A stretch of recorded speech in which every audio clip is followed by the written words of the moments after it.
Hello friends, welcome back जावा learning hub. आज के session में हम अपने एक और मोस्ट इम्पोर्टेंट टॉपिक को डिस्कस करने जा रहे हैं, जो कि इंटरव्यू टाइम पे उस पर्टिकुलर टॉपिक के रिगार्डिंग भी काफ़ी क्वेश्चन पूछे जाते हैं। और आज का टॉपिक है हमारा optimize table command in MySQL server. Actual में अब तक के सेशंस में जो हमने डिस्कस किया है माई सीक्वल सर्वर के बारे में, कि हम कैसे अपने टेबल्स के अंदर डेटा इंसर्ट करवा सकते हैं, कैसे डिलीट करवा सकते हैं, कैसे टेबल के अंदर डेटा अपडेट करवा सकते हैं। और जब हम ये सारे ऑपरेशंस लार्ज स्केल पे करते हैं अपने डेटाबेस के अंदर, अपने टेबल्स के ऊपर, तो उस केस में हमारे पास क्या होता है कि हमारे टेबल्स की, हमारे डेटाबेस की परफॉर्मेंस डिग्रेड हो जाती है। और जिस वजह से हमारी एप्लीकेशन की परफॉर्मेंस भी अपने आप ऑटोमेटिकली स्लो हो जाती है, क्योंकि जब कोई क्वेरी करते हैं तो वो क्वेरी हमें काफ़ी टाइम लगा के रिजल्ट देती है। तो उस केस में उस ओवरऑल क्वेरी की परफॉर्मेंस का इम्पैक्ट हमारे एप्लीकेशंस के ऊपर भी पड़ता है। तो आज के टॉपिक के अंदर हम यही डिस्कस करेंगे कि हम अपनी टेबल्स को ऑप्टिमाइज कैसे कर सकते हैं, अपने डेटाबेस को ऑप्टिमाइज कैसे कर सकते हैं, और कैसे हम अपनी एप्लीकेशन की या अपने डेटाबेस की परफॉर्मेंस को एनहेंस कर सकते हैं। तो उसको पहले एक बार थ्योरेटिकली डिस्कस करते हैं। हालांकि आज के सेशन में मोस्ट ऑफ द पार्ट हमारा थ्योरेटिकली है, प्रैक्टिकल वे में कुछ एक 5 या 10% ही आप उसको मान के चल सकते हो, क्योंकि 1 या 2 कमांड ही हैं जिनको हम चला के इन पर्टिकुलर, जैसे कि ऑप्टिमाइज टेबल कमांड को हम परफॉर्म कैसे कर सकते हैं, बस इतना ही पार्ट हम देखेंगे अपने माईसीक्वल सर्वर के वर्कबेंच के ऊपर। बाकी थ्योरेटिकली एक बार डिस्कस करते हैं उसको, कि हम अपने टेबल्स को कैसे ऑप्टिमाइज कर सकते हैं और उस ऑप्टिमाइजेशन का क्या इम्पैक्ट पड़ता है हमारे डेटाबेस के ऊपर, हमारे टेबल्स के ऊपर।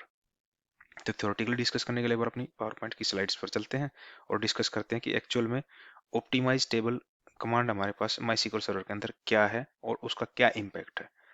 The optimized table command in MySQL is used to recognize and optimize the physical storage of table data and associated index data। ये जो ऑप्टिमाइज टेबल कमांड है हमारे MySQL सर्वर के अंदर, वो क्या करती है, जो हमारे पास फिजिकल स्टोरेज है टेबल डेटा का, या फिर जितना भी इंडेक्स डेटा है उस पर्टिकुलर स्टोरेज से एसोसिएटेड, उस पर्टिकुलर स्टोरेज स्पेस को ये रिकॉग्नाइज करती है और उसको ऑप्टिमाइज करती है। रिकॉग्नाइज मतलब आइडेंटिफाई करती है, और ऑप्टिमाइज मतलब उसको एक तरीके से, अगर अनयूज्ड स्पेस है, फ्री स्पेस है, तो उसको वापस हमारे ऑपरेटिंग सिस्टम को रिवर्ट करती है, ताकि हम उसको अदर ऑपरेशंस के अंदर यूज कर सकें। This can help improve performance, especially for tables that have undergone a large number of insert, update और delete operations। इस पर्टिकुलर ऑप्टिमाइज टेबल कमांड के यूज से हम अपने डेटाबेस की परफॉर्मेंस को इनहांस कर सकते हैं, और स्पेशली जिन टेबल के ऊपर लार्ज नंबर ऑफ ऑपरेशंस, जैसे कि इंसर्ट, अपडेट और डिलीट ऑपरेशंस परफॉर्म हो रहे हो, तो वहां पे इस पर्टिकुलर ऑप्टिमाइज टेबल कमांड को यूज करके हम उन पर्टिकुलर टेबल्स की परफॉर्मेंस को इनहांस कर सकते हैं। Over time these operations can lead for fragmentation which can degrade performances। जब ये particular operations insert, update, delete हमारे टेबल्स के ऊपर रेगुलरली परफॉर्म होते हैं, तो उस केस में हमारे उस पर्टिकुलर ऑपरेशन टेबल्स के ऊपर फ्रेगमेंटेशन का इशू आता है, और जिस वजह से हमारे उस पर्टिकुलर टेबल की परफॉर्मेंस डिग्रेड हो जाती है। तो हम अपनी ऑप्टिमाइज टेबल के कमांड को कैसे यूज कर सकते हैं और कब यूज कर सकते हैं इस ऑप्टिमाइज टेबल कमांड को, पहले एक बार वो डिस्कस करते हैं। You should consider using optimize table in following scenarios. हम इन पर्टिकुलर सिनेरियोज को डिस्कस करें जहाँ पे अगर हमारे पास ऐसा कुछ सिनेरियो सामने आ रहा है, तो हम उस केस में हम अपनी ऑप्टिमाइज टेबल कमांड का यूज कर सकते हैं। फर्स्ट सिनेरियो क्या है? After large deletions, if you have delete a large number of rose from A table, the space previously occupied by those rows may not be immediately reclaimed, leading to fragmentation। अगर हम अपनी table के अंदर से large number of रोज को delete करते हैं, तो उस केस में जो वो पर्टिकुलर रोज जिनको हमने डिलीट किया है, जो वो रोज हमारा स्पेस ऑक्यूपाई कर रखा था उन टेबल के अंदर, तो इमिडिएटली वो रिक्लेम नहीं होता हमारे माइस्क्ल सर्वर द्वारा, जिस वजह से हमारा क्या होता है कि फ्रेगमेंटेशन की इशू हमारे उस पर्टिकुलर टेबल के अंदर आनी स्टार्ट हो जाती है। तो उस केस में अगर हम अपनी टेबल के ऊपर लार्ज नंबर ऑफ रोज को डिलीट कर रहे हैं, तो तुरंत बाद हम क्या कर सकते हैं, अपनी ऑप्टिमाइज टेबल कमांड का उस पर्टिकुलर टेबल के लिए यूज कर सकते हैं, ताकि जो हमारा स्पेस प्रीवियसली ऑक्यूपाइड हो रखा था उन रोज द्वारा जिनको हमने डिलीट कर दिया है, वो रिक्लेम हो सके और वापस वो यूज के लिए हमारे पास ऑपरेटिंग सिस्टम के पास अवेलेबल हो सके।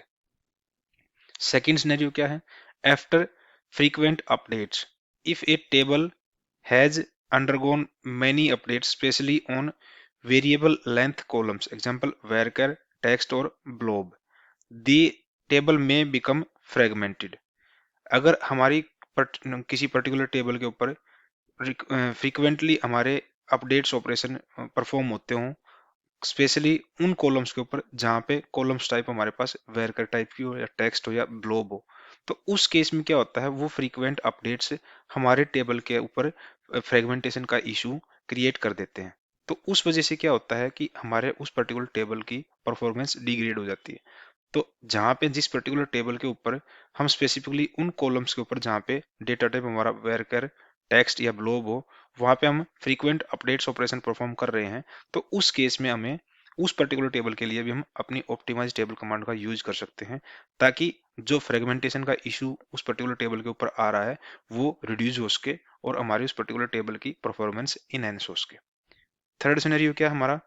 After bulk inserts, if you have inserted a large amount of data into a table, the table and its indexes may benefit from optimization। अगर हमने large number of data insert किया है किसी particular table के ऊपर, तो उस particular insertion operation के बाद भी हम अपने टेबल ऑप्टिमाइज टेबल कमांड को इन्वोक करवा सकते हैं उस पर्टिकुलर टेबल के लिए, ताकि उस पर्टिकुलर टेबल पे जो भी इंडेक्सेस हम क्रिएट कर रहे हैं, उन इंडेक्सेस का हमें उस पर्टिकुलर टेबल की ऑप्टिमाइजेशन में हेल्प मिल सके और बेनिफिट मिल सके उस पर्टिकुलर इंडेक्सेस का। फोर्थ सिनेरियो क्या है हमारे पास? For InnoDB tables with full text indexes, InnoDB tables with full text indexes may benefit from optimization to improve search performances। हम अगर हमारे पास InnoDB टेबल्स हैं और वहाँ पे फुल टेक्स्ट इंडेक्सेस को यूज कर रहे हैं हम यहाँ पे, तो उस केस में भी हम उस पर्टिकुलर टेबल के ऊपर अपना ऑप्टिमाइज टेबल को कमांड को इन्वोक करा के और अपने टेबल की परफॉर्मेंस को एनहेंस कर सकते हैं। तो ये चार सिनेरियो जो हमने यहाँ पे डिस्कस किए हैं, ये सिनेरियो आपके सामने आपके टेबल के ऊपर एक अकर्स हो रहे हैं, तो उस केस में आप अपनी ऑप्टिमाइज टेबल कमांड का यूज करके अपनी टेबल की परफॉर्मेंस को एनहेंस कर सकते हैं और जो फ्रेगमेंटेशन का इशू है उस पर्टिकुलर टेबल के ऊपर उसको रिड्यूस कर सकते हैं। और उस फ्रेगमेंटेशन के इशू को रिड्यूस होने के बाद अपने आप आपके टेबल की परफॉर्मेंस इंक्रीज हो जाएगी। अगर आपके टेबल की परफॉर्मेंस इंक्रीज है, तो उस पर्टिकुलर टेबल को जिस भी एप्लीकेशन के साथ हम यूज कर रहे हैं, तो उस पर्टिकुलर एप्लीकेशन की परफॉर्मेंस भी अपने आप में एनहेंस हो जाएगी।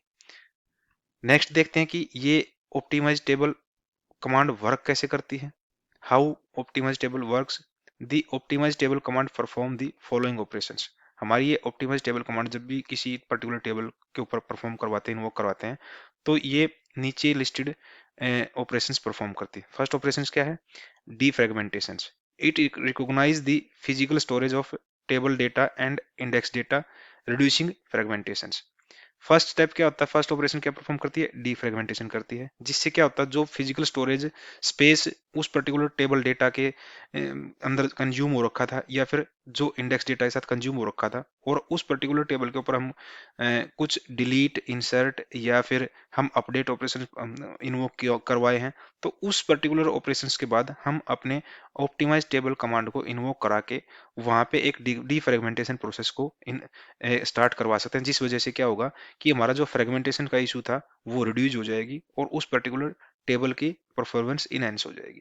सेकंड ऑपरेशन क्या होगा हमारे इस ऑप्टिमाइज टेबल कमांड के साथ में? Reclaiming unused space, it reclaims unused space and return it to operating system for my ISM tables or to the InnoDB table space for InnoDB tables। Second operation जो हमारे optimise table command क्या करेगी, जो भी unused space है उसको reclaim करके वापस हमारे ऑपरेटिंग सिस्टम को दे देगी, ताकि हम उसको फर्दर अपनी किसी पर्टिकुलर ऑपरेशंस के अंदर यूज कर सकें। थर्ड क्या होगा हमारे पास इसमें operation? Updating indexes statistics, it updates index statistics which can help the query optimizer make better decisions.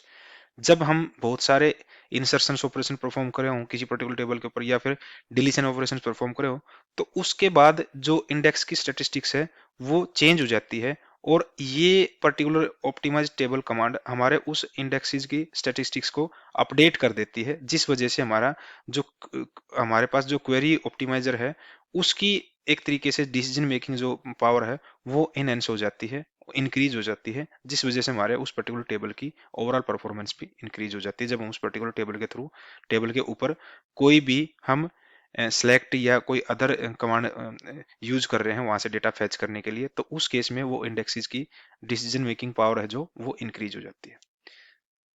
Last और फोर्थ ऑपरेशंस क्या परफॉर्म करती है? Sorting index pages. For my ISM tables, it sorts index pages and compact the data files. Last step जो हमारी optimise table command perform करती है वो है हमारे इंडेक्स पेजेस को सॉर्ट कर देती है माई आईएसएम टेबल के अंदर। ये इंडेक्स पेजेस को सॉर्ट करती है जिस वजह से हमारे जो डेटा फाइल है उनको कॉम्पैक्ट करके स्टोर करती है। सिंटैक्स क्या है, हम इस ऑप्टिमाइज टेबल कमांड को कैसे यूज कर सकते हैं, उसका सिंटैक्स क्या है? ऑप्टिमाइज टेबल हमारा कीवर्ड है, उसके बाद हम table name, multiple table name को हम एक सिंगल कमांड के अंदर कॉमा सेपरेटेड यूज करके हम मल्टीपल टेबल के ऊपर ये ऑप्टिमाइज टेबल कमांड को परफॉर्म करवा सकते हैं। यू कैन ऑप्टिमाइज वन और मोर टेबल्स इन सिंगल कमांड, जैसे हमने यहाँ देखा, हमने यहाँ पे डिस्कस भी किया कि ऑप्टिमाइज टेबल कमांड के साथ में हम मल्टीपल टेबल्स को एक साथ ऑप्टिमाइज करवा सकते हैं एक सिंगल कमांड के अंदर। एग्जाम्पल के तौर पे क्या लेते हैं हम यहाँ पे, जैसे कि ऑप्टिमाइज टेबल, टेबल के बाद माई टेबल नेम, हम यहाँ पे माई टेबल को हम किसी भी अपनी टेबल नेम से रिप्लेस करवा के उस पर्टिकुलर टेबल के ऊपर ऑप्टिमाइज टेबल कमांड को यूज कर सकते हैं। Impact on different storage engine, इस ऑप्टिमाइज टेबल कमांड का क्या इम्पैक्ट पड़ता है डिफरेंट डिफरेंट स्टोरेज इंजन पे। यहाँ पे हम सिनेरियो लेके चल रहे हैं अपना माई सीक्वल सर्वर का, अदर स्टोरेज इंजन के भी क्या इम्पैक्ट पड़ता है वो हम नीचे डिस्कस करेंगे। जैसे कि माई सीक्वल सर्वर के अंदर हम दो टाइप की टेबल्स का यहाँ पे स्टोरेज इंजन का यूज डिस्कस कर रहे हैं यहाँ पे, इनोडीबी और माई आईएसएम। इनोडीबी जो स्टोरेज इंजन है हमारे पास माई सीक्वल सर्वर के अंदर, उसके ऊपर क्या इम्पैक्ट पड़ेगा इसका? For InnoDB tables, optimized table is mapped to alter table force which rebuild the table and update indexes statistics। Directly जब हम इनोडीबी टेबल्स के ऊपर जो जहाँ पे जो टेबल हमारे पर्टिकुलर इस इनोडीबी स्टोरेज इंजन को यूज कर रही होगी हमारे माई सीक्वल सर्वर के अंदर, डायरेक्टली ये ऑप्टिमाइज टेबल कमांड वहाँ पे सपोर्ट नहीं करती। इंस्टेड ऑफ क्या करती है, ये हमारे उस पर्टिकुलर टेबल को रीबिल्ड करती है और उसको री एनालाइज करती है। जब हम इसको इस टेबल को इस पर्टिकुलर कमांड को हम अपने माई वर्क बेंच के ऊपर जब इसको परफॉर्म करके देखें या यूज करके देखें तब आपको रियल इसका मीनिंग समझाते हैं कि एक्चुअल में इनोडीबी के ऊपर ये ऑप्टिमाइज टेबल कमांड कैसे बिहेव करती है। InnoDB perform online DDL, data definition languages operations, so the table remains available for read and write operations during the optimization process। InnoDB जो स्टोरेज इंजन है उसके अंदर हमारा क्या होता है, online DDL data definition languages operations perform होते हैं, जिस वजह से क्या होता है जब ये हम optimise table command InnoDB storage engine के साथ में जहाँ पे जो टेबल इनोडीबी स्टोरेज इंजन को यूज कर रही है उस टेबल के ऊपर इस ऑप्टिमाइज टेबल कमांड को परफॉर्म करवाते हैं, तो उस केस में उस टाइम पे हमारी वो टेबल रीड और राइट ऑपरेशंस के लिए भी अवेलेबल रहती है मोस्ट ऑफ द केसेस में। The operations may take some time specially for large tables. और इनोडीबी स्टोरेज इंजन के केस में क्या होगा, जब हम इस किसी लार्ज टेबल के ऊपर ये ऑप्टिमाइज टेबल कमांड को इन्वोक करवाते हैं, परफॉर्म करवाते हैं, तो उस केस में यह कुछ टाइम ले सकती है जहाँ पे हमारी टेबल का साइज काफी बड़ा हो। सेकंड जो हमारे पास जो हमारे माई सीक्वल सर्वर के अंदर जो most commonly storage engine use होता है, MyISAM. MyISAM में क्या होगा, for MyISAM tables optimise table perform है full table rebuild which can be time consuming for large tables. MyISAM table जो हमारा MyISAM storage engine है, उस जो particular table उस पर्टिकुलर स्टोरेज इंजन को use कर रही होगी, तो उस केस में जहाँ पे हम अपनी ऑप्टिमाइज टेबल कमांड को उस टेबल के ऊपर परफॉर्म करवाएंगे, तो वो क्या करेगी, वो फुल टेबल रीबिल्ड होएगा वहां पे, और ये पूरा प्रोसेस टाइम कंज्यूमिंग हो जाता है फॉर लार्ज टेबल्स के लिए। The table is locked during the operation so it may not available for read write operations until the operation is complete, optimization is completed. जैसे कि आप देख पा रहे थे इनोडीबी केस में क्या हो रहा था, वो ऑनलाइन डीडीएल परफॉर्म कर रही थी, जिस वजह से क्या हो रहा थी, अगर उस पर्टिकुलर टेबल के ऊपर जहां पे हमारा स्टोरेज इंजन इनोडीबी है तो वहां पे during the optimize table command process तो भी हमारी वो टेबल रीड और राइट ऑपरेशंस के लिए अवेलेबल रहती है। लेकिन जहां पे हम जिस पर्टिकुलर टेबल के ऊपर MyISAM storage engine का यूज कर रहे हैं, वहां पे during that optimize table command के प्रोसेस के अंदर हमारी वो पर्टिकुलर टेबल अवेलेबल नहीं होती रीड राइट ऑपरेशंस के, जब तक हमारा वो ऑप्टिमाइजेशन का प्रोसेस कंप्लीट नहीं हो लेता। तो ये डिफरेंस है हमारे पास, ये इम्पैक्ट है हमारे माई सीक्वल सर्वर के अंदर इन दो स्टोरेज इंजन के साथ में। जब हम उन दो स्टोरेज इंजन के जो पर्टिकुलर टेबल्स उन स्टोरेज इंजन को यूज कर रही है, तो वहां पे उन टेबल्स के ऊपर जब हम ऑप्टिमाइज टेबल कमांड को परफॉर्म करवाते हैं, तो ये अलग अलग इम्पैक्ट उन स्टोरेज इंजन के ऊपर पड़ेगा। Other storage engine, for other storage engine example memory archive, the behaviour of optimize table may vary, some engine may not support the command at all. जो इन दो स्टोरेज इंजन के अलावा जो अदर स्टोरेज इंजन हमारे पास available है MySQL server के अंदर, उनके अंदर भी जब हम उस पर्टिकुलर ऑप्टिमाइज टेबल कमांड को परफॉर्म करवाते हैं, इन्वोक करवाते हैं, तो उनका बिहेवियर डिफर करता है storage engine to storage engine. और कुछ स्टोरेज इंजन तो इस पर्टिकुलर कमांड को सपोर्ट करते ही नहीं। तो ये जो हमने यहाँ पे डिस्कस किया कि हम ये क्या इम्पैक्ट है, इस इम्पैक्ट को हम जब अपने उस पे वर्क बेंच के ऊपर इस पर्टिकुलर ऑप्टिमाइज टेबल कमांड को परफॉर्म करवा के देखेंगे, तब उसका हम एक्चुअल में रियल मीनिंग भी समझेंगे कि एक्चुअल में हम इसको क्या क्या इम्पैक्ट है डिफरेंट डिफरेंट स्टोरेज इंजन के ऊपर। कुछ सिनेरियो हैं जिनको हमें कंसिडर करना चाहिए जब हम अपने ऑप्टिमाइज टेबल कमांड को यूज करते हैं अपनी टेबल्स के ऊपर। फर्स्ट क्या है? Locking. Depending on the storage engine, the table may be logged during the optimization process, which could impact application performance। जैसे अब हमने लास्ट स्क्रीन पे डिस्कस किया था कि जब जो टेबल हमारी माई इज एम स्टोरेज इंजन को यूज कर रही है और वहां पे हमारे पास लार्ज सेट ऑफ डेटा उस पर्टिकुलर टेबल के अंदर, तो उस केस में जब हम ऑप्टिमाइज टेबल कमांड का यूज करते हैं उस टेबल के ऊपर, तो उस केस में वो टेबल लॉक हो जाती है during that particular optimization process, और उस टाइम पे वो टेबल रीड और राइट ऑपरेशंस के लिए अवेलेबल नहीं होती, जिस वजह से उस पर्टिकुलर लॉकिंग टाइम का इम्पैक्ट हमारे एप्लीकेशन की परफॉर्मेंस पे भी पड़ सकता है। उस टाइम पे हो सकता है हमारी एप्लीकेशन जो एप्लीकेशन उस पर्टिकुलर टेबल को यूज कर रही हो, तो कुछ टाइम के लिए वो रिस्पॉन्स ना करे।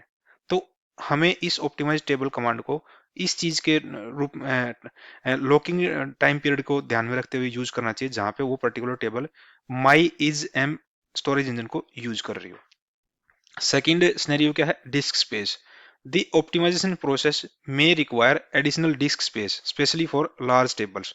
जब हम इस ऑप्टिमाइज टेबल कमांड को इन्वोक करते हैं, यूज करते हैं किसी भी टेबल के ऊपर, तो उस केस में हमें उस ऑप्टिमाइजेशन प्रोसेस को परफॉर्म करने के लिए एडिशनल डिस्क स्पेस की रिक्वायरमेंट होती है, जहां पे specially large set of data हमारे पास उस पर्टिकुलर टेबल के अंदर स्टोर हो। तो हमें इस प्रोसेस को यूज करने के लिए, जैसे कि हमने यहाँ पे डिस्कस किया डिस्क स्पेस, तो हमारे पास वो एडिशनल डिस्क स्पेस होना चाहिए ताकि हम उस ऑप्टिमाइज टेबल के कमांड को परफॉर्म करवा सकें। अगर हमारे पास वो डिस्क स्पेस इतना नहीं है, तो उस केस में ये ऑप्टिमाइज टेबल कमांड हमारी सक्सेसफुली रन नहीं करेगी।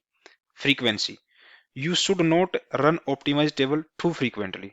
हमें इस ऑप्टिमाइज टेबल कमांड का अपने टेबल्स के ऊपर फ्रीक्वेंटली यूज नहीं करना चाहिए, as it can be resource intensive. Instead run it periodically और आफ्टर सिग्निफिकेंट डेटा चेंजेस। ये क्या होता है? रिसोर्स इंसेंटिव ये कमांड है, और इस चक्कर में क्या होता है कि अगर हम मोर फ्रीक्वेंटली इसको यूज करेंगे, तो हमारे क्या होता है, कुछ रिसोर्स हमारी एप्लीकेशन के अंदर अवेलेबल नहीं हो सकते, क्योंकि due to that locking time period हमारे वो कुछ रिसोर्सेज में भी कुछ टाइम के लिए अवेलेबल ना हो। तो बेटर क्या होगा, हम इसको या तो कुछ स्पेसिफिक इंटरवल के ऊपर चलाएं, या फिर जहां पे हमें किस उस केस में चलाना चाहिए जहां पे कुछ सिग्निफिकेंट डेटा चेंज हमारे उस पर्टिकुलर टेबल के ऊपर रखा हो। जैसे कि हमने डिस्कस किया था कि हमें या तो बहुत ज्यादा लार्ज अमाउंट में रो या डेटा टेबल के अंदर नंबर ऑफ रोज डिलीट की हो, या फिर लार्ज अमाउंट पे डेटा इंसर्ट किया हो, तो उस केस में तो हम इसको फ्रीक्वेंटली यूज कर सकते हैं। लेकिन अगर ऐसे कुछ सिनेरियो हमारे पास टेबल के ऊपर ना परफॉर्म हो रहे हो, तो उस केस में हमें इसको फ्रीक्वेंटली यूज ना करके पीरियोडिकली इसको रन करना चाहिए अपनी टेबल्स के ऊपर। Replication. If you are using replication, be aware that optimized tables is replicated to slave servers, which may also need to perform the optimization. तो अगर हमने अपने सर्वर के ऊपर रेप्लिकेशन के लिए मतलब एक सर्वर का कॉपी दूसरे सर्वर पे कॉपी कर रहे हो हम कंटिन्यूसली, तो उस केस में हम इस ऑप्टिमाइज टेबल को कमांड को यूज करने के लिए हमें काफी सावधानी बरतनी चाहिए। क्योंकि क्या होता है कि जो रेप्लिकेटेड डेटा हमारे पास मास्टर सर्वर पे होता है वो स्लेव सर्वर पे भी रेप्लिकेट होता है, और उस केस में हमें उस पर्टिकुलर सर्वर के ऊपर भी इस ऑप्टिमाइजेशन प्रोसेस को परफॉर्म करवाने की जरूरत पड़ सकती है। Monitoring process. For InnoDB tables, you can monitor the process of optimized table operations using the show process list command or by querying the information underscore schema dot innodb underscore trx tables. हम अगर जब किसी particular table के ऊपर ये optimise table command को use कर रहे हो तो उसकी प्रोग्रेस को हम एनालाइज कर सकते हैं, मॉनिटर कर सकते हैं by using these two commands. जैसे फर्स्ट कमांड क्या है, शो प्रोसेस लिस्ट को देख सकते हैं। इस पर्टिकुलर कमांड को जब हम अपनी वर्कबेंच के ऊपर इन्वोक कराएंगे, यूज करें, तो क्या दिखाएगी ये कि कौन से पर्टिकुलर प्रोसेस राइट नाउ हमारी डेटाबेस के अंदर रनिंग है और वो क्या काम कर रहे हैं। या फिर हम अपनी इंफॉर्मेशन अंडरस्कोर स्कीमा के अंदर इनो डीबी अंडरस्कोर टेक्स ट्रांजैक्शन टेबल को इंक्वायरी करके क्वेरी करके हम अपने उस पर्टिकुलर स्पेसिफिक किसी पर्टिकुलर ट्रांजैक्शंस के बारे में इंक्वायर कर सकते हैं कि ये पर्टिकुलर ट्रांजैक्शन क्या काम कर रही है यहाँ पे। ऑप्टिमाइज टेबल के कुछ अल्टरनेट भी हैं जिनको हम अगर ऑप्टिमाइज टेबल कमांड को ना यूज करें अपने माइस्क्ल सर्वर के अंदर, उसके अल्टरनेटिव हम कुछ और ऑपरेशंस परफॉर्म करवा के हम सेम रिजल्ट अचीव कर सकते हैं। वो क्या है, फर्स्ट क्या है, alter table. For InnoDB tables you can use alter table with engine equal to InnoDB to achieve a similar impact as optimized table। हम अपने जहाँ पे हमने InnoDB टेबल्स को यूज किया हुआ या हमारे पास storage engine InnoDB storage engine है, तो उस केस में हम अल्टर टेबल कमांड का यूज करके और अपने इंजन जो स्टोरेज इंजन को वहां पे असाइन करवा के InnoDB, तो सेम रिजल्ट को अचीव कर सकते हैं जो हमारी ऑप्टिमाइज टेबल कमांड के थ्रू अचीव होता है वहां पे। सेकेंड अल्टरनेटिव क्या है हमारे पास, partitioning। For very large tables, consider using partitioning to manage data more efficiently and reduce the need for frequent optimization। अगर हमारे पास टेबल के अंदर लार्ज सेट ऑफ डेटा है तो उस केस में हम उस टेबल के कुछ टेबल को पार्टीशंस के रूप में यूज करके हम अपने उस टेबल के ऊपर जो फ्रीक्वेंसी ऑप्टिमाइज ऑपरेशंस हैं उनको रिड्यूस कर सकते हैं और अपने टेबल की परफॉर्मेंस को इंक्रीज कर सकते हैं। हाउएवर जो हमने पार्टीशनिंग वाला कंसेप्ट है ये हमने अभी अपने माई सीक्वल सर्वर के अंदर डिस्कस नहीं किया है। नेक्स्ट सेशन में हम इस पार्टीशनिंग के टॉपिक को भी डिस्कस करेंगे कि कैसे हम लार्ज टेबल को पार्टीशंस के थ्रू हम पार्ट कर डिफरेंट डिफरेंट पार्टीशंस में यूज कर सकते हैं ताकि हम उस टेबल की परफॉर्मेंस को एनहांस कर सकें। तो ओवरऑल हमने इस पर्टिकुलर सेशन के अंदर थ्योरेटिकल सेशन के अंदर जो हमने ऑप्टिमाइज टेबल कमांड का डिस्कस किया है वो नॉर्मली थ्योरेटिकली ही यहाँ पे आपको काफी समझ में आया, क्योंकि प्रैक्टिकल वे में ज्यादा कुछ करने का है नहीं इसमें। हम इस पर्टिकुलर ऑप्टिमाइज टेबल कमांड को एक बार रन करके देखेंगे अपने वर्कबेंच के ऊपर और कैसे उस पर्टिकुलर ऑप्टिमाइज टेबल कमांड की प्रोग्रेस को मॉनिटर कर सकते हैं via show process list command के, या फिर अपनी इंफॉर्मेशन स्कीमा डॉट इनो डीबी ट्रांजेक्शन टेबल को इंक्वायर करके कैसे उसकी प्रोग्रेस को देख सकते हैं। यही दो काम हम अपने वर्कबेंच के ऊपर बस प्रैक्टिकल वे में देखेंगे आज। नहीं तो थ्योरेटिकली आप यहाँ पे जो हमने डिस्कस किया कि अगर इंटरव्यू टाइम पे आपसे पूछा भी जाता है कि अगर आपके टेबल की या आपके डेटाबेस की परफॉर्मेंस डिग्रेड हो रही है तो उस केस में आप उसकी परफॉर्मेंस को इंक्रीज करने के लिए क्या स्टेप्स परफॉर्म कर सकते हैं, तो उसका आपका एक आंसर ये होगा कि हम अपनी टेबल्स के ऊपर ऑप्टिमाइज टेबल कमांड को इन्वोक करा के परफॉर्म करा के हम उस पर्टिकुलर टेबल की परफॉर्मेंस को इनहेंस कर सकते हैं। लेकिन वहां पे क्वेश्चन फिर अगेन फिर क्रॉस क्वेश्चन क्या हो सकता है कि अगर आप ऑप्टिमाइज टेबल कमांड को यूज करते हो तो उसके क्या इंपैक्ट पड़ सकते हैं आपके। तो ये इंपैक्ट जो कौन कौन से सिनेरियो में कंसिडर करके चलनी है करने चाहिए, हमने जैसे यहाँ पे डिस्कस किया है कि अगर हम किसी लार्ज टेबल के ऊपर इस ऑप्टिमाइज टेबल कमांड का यूज करते हैं और वहां पे हमारा storage engine MyISAM है, तो वहां पे हमारा क्या हो सकता है, वो टेबल लॉक भी हो सकती है जिस वजह से कुछ टाइम के लिए वो टेबल रीड राइट ऑपरेशंस के लिए अवेलेबल नहीं हो सकती। तो ये एक इम्पैक्ट है जिसको ध्यान में रखते हुए हमें उस ऑप्टिमाइज टेबल कमांड का यूज करना चाहिए। और अदर सिनेरियो क्या है जिनको हमें कंसिडर करके चलना चाहिए कि डिस्क स्पेस, अगर क्योंकि जो ये ऑप्टिमाइज टेबल कमांड हम परफॉर्म करवाते हैं अपने टेबल के ऊपर उसके लिए एडिशनल डिस्क स्पेस चाहिए होता है, तो हमारे पास वो डिस्क स्पेस अवेलेबल होना चाहिए, तब ये ऑप्टिमाइज टेबल कमांड हमारी वर्क करेगी। फ्रीक्वेंसी का ध्यान में रखना चाहिए हमें। और जहाँ पे हमें रेप्लिकेशन यूज कर रहे हो अपने सर्वर्स के लिए, तो वहां पे भी उसको इस ऑप्टिमाइज टेबल कमांड को ध्यान से यूज करना चाहिए। तो ओवरऑल जो थ्योरेटिकल पॉइंट हमने यहाँ पे डिस्कस किया, अगर आप इनको कंसिडर करके चलोगे तो आप उस इंटरव्यू क्वेश्चन का आंसर इजिली दे पाओगे और इंटरव्यूअर आपके उस आंसर से 100% सेटिस्फाई होगा। बाकी जो हमने आज इस थ्योरेटिकल सेशन में जो दो तीन कमांड डिस्कस की हैं, ऑप्टिमाइज टेबल कमांड को हम कैसे यूज कर सकते हैं, कैसे उसकी प्रोग्रेस को देख सकते हैं, तो उसको देखने के लिए एक बार अपने वर्कबेंच के ऊपर चलते हैं और किसी एक स्पेसिफिक टेबल, एक या दो टेबल के ऊपर इस ऑप्टिमाइज टेबल कमांड को यूज करके देखते हैं। तो हम अपने वर्कबेंच के ऊपर चलते हैं और इसको ऑप्टिमाइज टेबल कमांड को यूज करते हैं अपनी एक टेबल के ऊपर और देखते हैं कि एक्चुअल में ये हमें क्या रिजल्ट देती है। यहाँ पे अपने रूट क्रेडेंशियल के थ्रू अपने माई वर्कबेंच के अंदर एंटर करते हैं। यहाँ पे हमारे पास कुछ स्पेसिफिक टेबल्स हैं टेस्ट डीबी टेबल के अंदर, जैसे कि हमारे पास स्टूडेंट रिकॉर्ड्स टेबल है। इसके ऊपर अगर हम ऑप्टिमाइज करवाना चाहें तो कैसे कर सकते हैं? सिंपली क्या करना हमें, ऑप्टिमाइज टेबल, टेबल नेम क्या है हमारा, स्टूडेंट रिकॉर्ड्स। एक ये सिंगल कमांड है, जैसे हम इसको एग्जीक्यूट करेंगे तो एक बार देखते हैं हमारे पास क्या रिजल्ट आता है। ये ध्यान से देखेंगे हमारे पास दो रोज ये रिटर्न की इसने, यहाँ पे ये क्वेरी सक्सेसफुली एग्जीक्यूट होगी। लेकिन ध्यान से देखेंगे यहाँ पे हमारे पास फर्स्ट रो जो है वो क्या नोट दे रही है हमें, table does not support optimization doing recreated plus analyzed instead. ये क्या कर रही है कि ये जो हमारे, क्योंकि इस टेबल का पहली बात देखते हैं हमारे पास स्टोरेज इंजन क्या है, कैसे देख सकते हैं उसको हम इसके इंफॉर्मेशन में जाएंगे। हम यहाँ पे इंफॉर्मेशन दिख रहा है हमारे पास, स्टोरेज इंजन क्या है, इनोडीबी है। और इनोडीबी क्या करता है, जैसे हमने थ्योरेटिकली डिस्कस किया है कि वो क्या करता है, वो एल्टर कमांड को यूज करता है फोर्सफुली, ताकि वो क्या करेगी यहाँ पे, जैसे यहाँ पे इंडिकेट कर रहा है this table does not support optimize, क्योंकि ये पर्टिकुलर ऑप्टिमाइज को सपोर्ट नहीं कर रही, इसकी उसमें कर क्या रही है, doing recreate plus analyse instead. ये क्या कर रही है, वो रिक्रिएट कर रही है टेबल को और उसको एनालाइज कर रही है। तो ओवर अगर हमें इस पर्टिकुलर कमांड को रन करवाना है तो उसमें क्या कर सकते हैं, या तो हम अपने इस टेबल के स्टोरेज इंजन को चेंज करके देख सकते हैं कि हम उसको कैसे यूज करवा सकते हैं, ताकि वो हमें यहाँ पे दिखे कि हमारा जो ऑप्टिमाइजेशन टास्क है वो हो रहा है, वो ऑप्टिमाइजेशन भी इसमें। लेकिन इसमें क्या हो रहा है, ये पर्टिकुलर स्टोरेज इंजन इसको सपोर्ट नहीं कर रहा, तो उस केस में क्या कर रही है, कंप्लीटली रिक्रिएट कर रही है उस पर्टिकुलर टेबल को और फिर उसकी परफॉर्मेंस को एनालाइज कर रही है।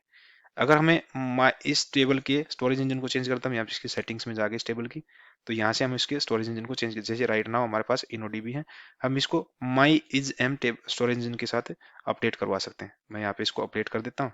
इस एल्टर टेबल कमांड के साथ में हम क्या कर रहे हैं, इसके इंजन को, स्टोरेज इंजन को अपडेट करवा रहे हैं। जैसे मैंने इसको अपडेट किया, फिनिश किया, वापिस हम अपने इस कमांड को एग्जीक्यूट करवाते हैं। अब देखते हैं हमारे पास क्या रिजल्ट आता है। अब इस केस में क्या हुआ, हमारे पास स्टेटस क्या है, ओके है, मीन्स अब ये टेबल ऑप्टिमाइज होगी हमारी इस पर्टिकुलर ऑप्टिमाइज टेबल कमांड के साथ में, और हमारे पास एंड रिजल्ट यहाँ पे क्या दिखा रखा है, स्टेटस ओके है। अगर हमें देखना है कि हमारे उस पर्टिकुलर ऑप्टिमाइजेशन कमांड के ड्यूरिंग हमारे उसकी कौन कौन से प्रोसेस एक्टिव हैं और क्या क्या ऑपरेशंस परफॉर्म होते हैं, उसके लिए क्या कर सकते हैं हम यहाँ पे शो प्रोसेस लिस्ट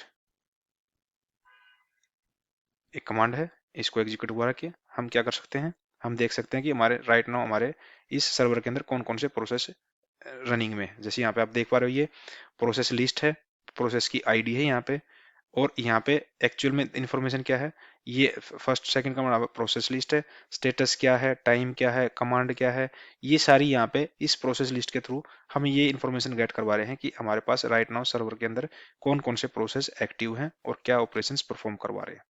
या फिर हम क्या कर सकते हैं, हम अपनी जो हमारे पास एक टेबल है उसको इंक्वायर कर सकते हैं। कौन सी टेबल है, सेलेक्ट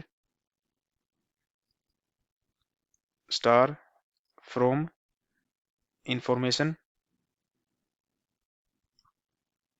डॉट स्कीमा डॉट, नहीं, अंडरस्कोर स्कीमा है ये, अंडरस्कोर स्कीमा डॉट स्टोरेज दे देते हैं यहाँ पे इनोडीबी अंडरस्कोर TRX।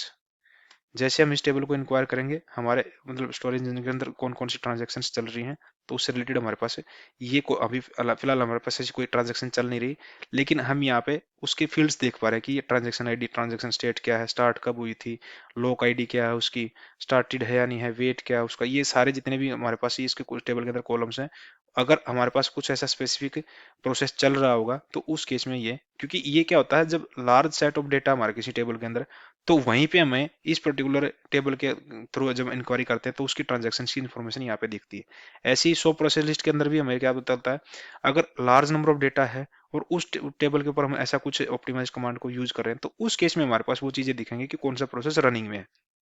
अभी हमारे पास क्या ये मतलब स्मॉल स्मॉल टेबल्स और इनके अंदर स्पेसिफिक मतलब 2 या 4 रोज हैं, तो उस केस में हम उस पर ऑपरेशंस को, उस प्रोसेस लिस्ट को यहाँ पे देख नहीं पा रहे हैं कि वो रनिंग में है या क्या है। बाकी हम इन जब लार्ज स्केल पे हम अपने टेबल के अंदर हमारे पास लार्ज डेटा है और वहां पे ऑप्टिमाइज टेबल कमांड का यूज करेंगे, तो इन टेब दो स्पेसिफिक कमांड्स को रन करवा के आप उन प्रोसेस की लिस्ट को देख सकते हैं जो रनिंग में है, या फिर अपने स्पेसिफिक इन्फॉर्मेशन के अंदर कौन सी ट्रांजेक्शन चल रही हैं, तो उसको भी इंक्वायर करके वहां पे उसके रिगार्डिंग उसकी प्रोसेस को, उस जो हमारे ऑप्टिमाइज टेबल कमांड है उसकी प्रोग्रेस को आप मॉनिटर कर सकते हो यहाँ पे। तो ओवरऑल जो थ्योरेटिकली हमने डिस्कस किया था, हमने यही देखा था कि ऑप्टिमाइज टेबल कमांड को कैसे यूज कर सकते हैं और उसकी मॉनिटर, उसके प्रोसेस प्रोग्रेस को कैसे मॉनिटर कर सकते हैं, इन दो कमांड्स को यूज करके हम उसके प्रोग्रेस को मॉनिटर कर सकते हैं। थ्योरेटिकली जो हमने डिस्कस किया, अगर आप उसको माइंड में रख के चलते हैं तो आप उस पर्टिकुलर इंटरव्यू के क्वेश्चन को इजीली आप क्रैक कर पाओगे और उसके आंसर को आप इंटरव्यू को दे पाओगे और इंटरव्यू आपके उस आंसर से 100% सेटिस्फाई होगा। बाकी आपको फिर भी कोई डाउट है इस पर्टिकुलर ऑप्टिमाइज टेबल कमांड के ऊपर, तो आप इस सेशन के ऊपर कमेंट कर सकते हो, इस वीडियो के ऊपर कमेंट कर सकते हो, ताकि हम आने वाले सेशंस में आपके डाउट को रिजोल्व करने की कोशिश कर सकें। Till then, thank you, thanks for watching.